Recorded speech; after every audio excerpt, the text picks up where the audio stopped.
จากดังไฟติดหรือบ่บุนี่เนาะตรงไว้โทษได้อย่าเพิ่งเฮ้ยอย่าเพิ่งโอ้พี่น้องเอ้ยน้ำล้วนๆเลยนะอย่าเพิ่มจะนอนมีโต๊ะกี่คนเอามาอ๋อเจ้าเนี่ยเปียกนะ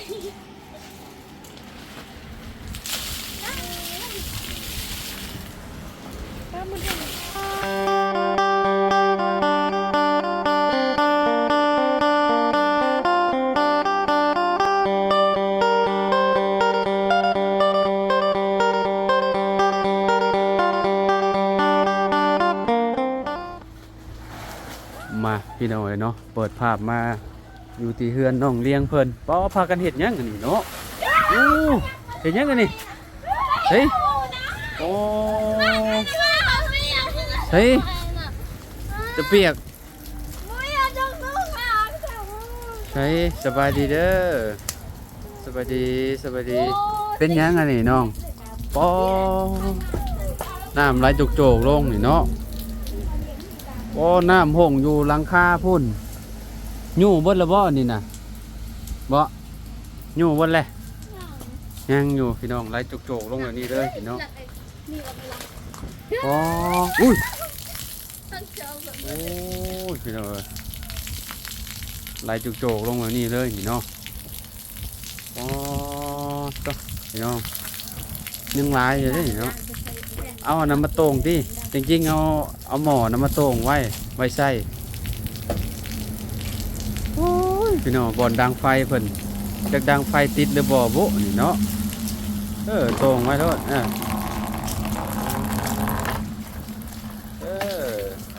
เอาไว้ให้มันมีประโยชน์พี่น้องเนาะขออนุญาตนะนิดไม่เนี่ยพี่น้องเนาะแต่จริงเขาไปอาบแล้วแต่จริงก็ยังบางลายหนึ่งพี่น้องผมเจ้าเขาไปโย่อยู่ในพุ่นละเขาไปโย่บ่ไปโย่ตัวนั้นผมไปโย่จริงมันไหลได้อยู่ใช่บ่ต้องเห็นมันก็ได้ปลาให้มันไหลไปนี่แหละได้อย่าเพิ่งเฮ้ยอย่าเพิ่ง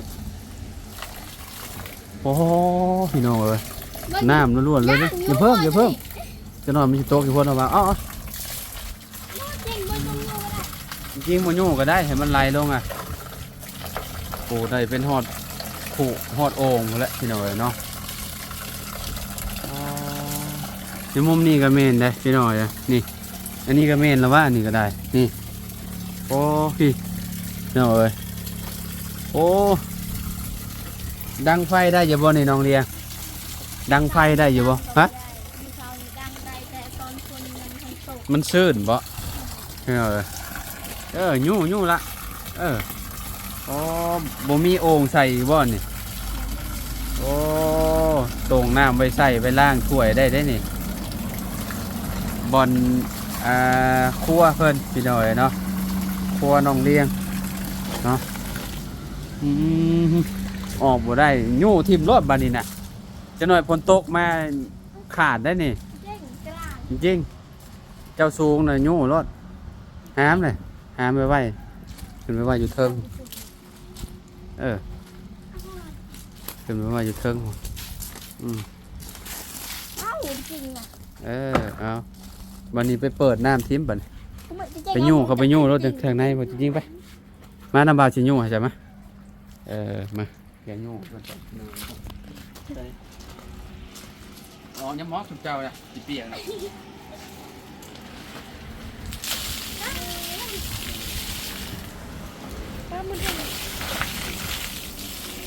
แกเอาเปยดาวเลยอันนั้น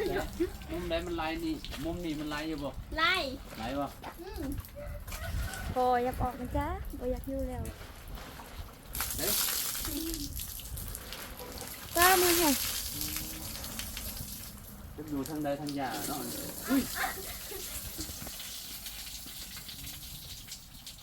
ขึ้นมาเบิ่งอยู่เทิงพี่น้อง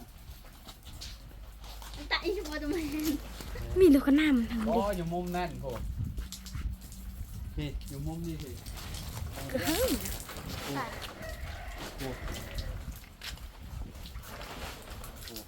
แต่แนมบอเอาออกนี่อันแพร่บัตตัวนี้ขาดเลย ฮะ แค่บัตรนี่แหละมันสิขาดนี่เดี๋ยวเอาเด้ออยู่มุมนี้ก่อนดี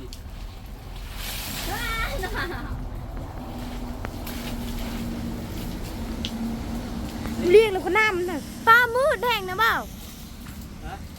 มาบ้านนี้พี่น้องเอ้ยเนาะคือสิเรียบร้อยหมดแล้วบ้านนี้เนาะยังค้างอยู่แล้ววะนี่หรือว่ายังอยู่บ่เบิดแล้วบ่เบิดแล้วเนาะเบิดแล้วพี่น้องเอ้ยเนาะพ่อกับแม่อยู่ไสนี่เลี้ยงบ่ พอใครนะ อืม พอ เข้างาน แม่ก็อยู่ทำงานบ่เวลาฝนตกเลยน้ำมันสาดเข้านี่บ่เข้าอยู่บ่หรือว่าหลังคาก็นะน้ำตัวนั้นยังออกบ่เบิดซ้ำพี่น้องเอ้ยเนาะคันว่าพ้นวิทย์เลยเอาไม้ที่ว่านะเศษได้ใช้เศษโอ้เห็ดเตียงไปเลยบ่พอบ่มีโอ้มีอยู่น่ะเอาเห็ด4แจน่ะเอาไม้ตัวว่าที่แน่นๆน่ะเอาเห็ด4แจเลยนี่เห็ดมุมนี้แล้วก็มุมนั้นแล้วก็ตอกกาดเมียนแล้วก็อันนั้นแอมมันก็ดังไฟได้ดนแหละพี่น้องเอ้ยเนาะเห็ดกระเทิบมาฮ้อนนี่เอาลงแบบนี้ก็ได้เลยนี่เอาสังกะสีมามุงเอาบัดนี้ให้มันบ่ต้องเห็ดสูงมันได้ก็ได้เห็ดซ้ำนี่ก็ได้พี่น้องเอ้ยเนาะเพราะว่ามันเศษไม้มันมีหลายอยู่เด้เศษไม้ที่ว่าเรือเห็ดเฮือนน้องเพิ่นนี่ยังเหลือประมาณจักโตนี่ยังเหลืออยู่นี่เด้สามารถเอาเห็ดได้นี่ประมาณนี่เด้อันนี้ก็นี่เศษตัวนี้ก็ยาวๆอยู่ใส่ได้อยู่นี่ก็ได้โอ้พอดีเลยนี่นะพี่น้องเอ้ยเนาะบัดเจ้าก็บอกพอเจ้าเปลี่ยนใหม่ก็ได้เนี่ยเอาเห็ดเอานี่เห็ดเอาเราเห็ดเป็นอยู่บ่พอเจ้าน่ะเป็นอยู่มันอยู่โบโดนอันนี้นะไม้อันนี้นะ FC เพิ่นคอมเมนต์มาอยู่ว่าก็บอกเอาเศษไม้ที่ว่าเหลือจากเห็ดเทือนเห็ดหยังน่ะเอามาเห็ดก็ได้เพิ่นว่านี่พี่น้องเอ้ยเนาะตัดเอาเห็ดเนาะเฮือนจริงๆนี่คือสิบ่เป็นหยังเฮือนจริงๆเพราะว่าเรามีเฮือนหลังเก่าเราม่างเด้ม่างเอาพามันออกบ่จริงๆบัดนี้อันน่ะชุมเจ้าดังไฟอยู่หั่นบ่บัดนี้มันเฮือนโรงเรียนฝนตกแบบนี้แล้วพี่น้องมันข้างแบบนี้เนาะสังกะสีก็มันจักแผ่นแค่นี้ว่าเอามามุงก็ได้ก็สิบ่หลายปานใดดอก1 2 3 4 5ประมาณ5แผ่นละ40กว่าพันพี่น้องเอ้ยบ่ได้เอายาวปานนั้นนะเอาประมาณพอได้มุงได้หยังเนาะฝนตกแบบนี้ชุมเจ้าก็ดังไฟบ่ได้แล้วน้ำยังข้างอยู่คือเก่าอยู่เนาะพุ่นน่ะพื้นก็เปียกพร้อมเนาะเฮ็ดได้บาดนี่บัดนี้กินข้าวอยู่ไสบัดนี้ดังไฟอยู่ไสนี่ไปดังไฟอยู่ไสบัดนี้แต่ละเช้า ดังไฟอยู่นี่มันเปียกเลยดังกินข้าวที่ไหนครับ ช่วงนี้กินข้าวเฮือนแม่เฒ่าคือเก่าเฮือนเจ้าของนี่งดก่อนช่วงนี้เนาะฮะเก่าพรรษางดกินข้าวบ่ไม่แล้วงดกินข้าวบ่ได้เด้เนาะพี่น้องเอ้ยเนาะงดมื้อ1 2มื้อก็อยากเป็นลมแล้วแหละคนน่ะ เพื่อนจะเดาเงิน3 เดือน เจ้างด3 เดือนบ่งดกินข้าว วะบริงด เรียกว่างดกินข้าว3 เดือนโอ้ เงินในตาย งดแล้วก็เรียบร้อยแล้วคนน่ะพี่น้องขาดข้าวขาดน้ำบ่ได้พี่น้องเอ้ยเนาะคนบ่ว่าแต่คนแหละเบิดทุกอย่างที่ว่ามันมีชีวิตนั่นแหละพี่น้องเอ้ยเนาะไปกันกินข้าวแล้วบ่บ่หิวบ่โดยพี่น้องเอ้ยเนาะเมื่อยบ่จริงๆเมื่อยบ่เมื่อยบ่อันอยู่น้ำอยู่ในเนี่ยมานั่งใกล้ๆกันล่ะมานั่งใกล้ๆกัน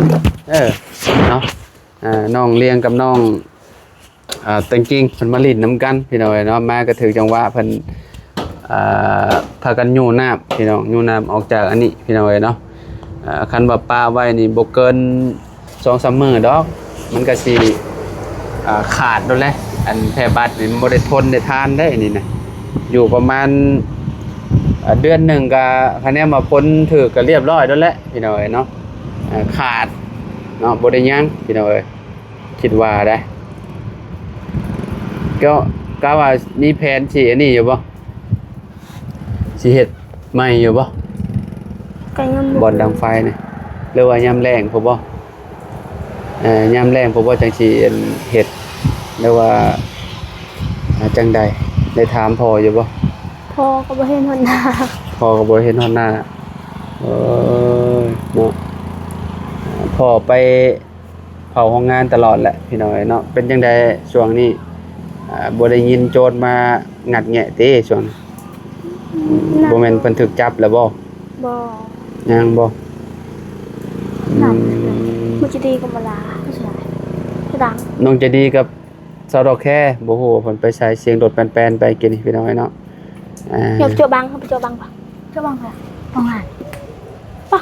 หึ ไปหาหน่อไม้จังหน่อย หาหน่อไม้ ด้วย คือจะไปหาหน่อไม้อันช่วงค่ำ